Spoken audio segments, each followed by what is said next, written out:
Natin eh, bukol nga ito niya eh. Ayun o. Yun o. Oo. Ang dami o. Yun o.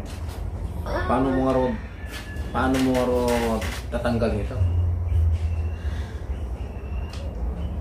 Yun o. Napakarami o. Yun na sila nga mid tip.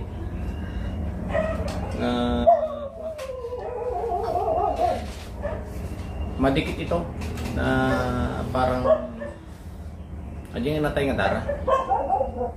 Madikit. Customer remorking ka edi katawa ka mo na. Nakarkaro ka pa. Ang kikitak siyempre ang di riglak na tao. Ang muna ino anda. Paso mo apa yung nga ni kagreglang aro din, di mo nagpailaw. Ang nangarod na griglan. Ino po saksan. Pag nagsiyaan. Dati ka mo ito, brother.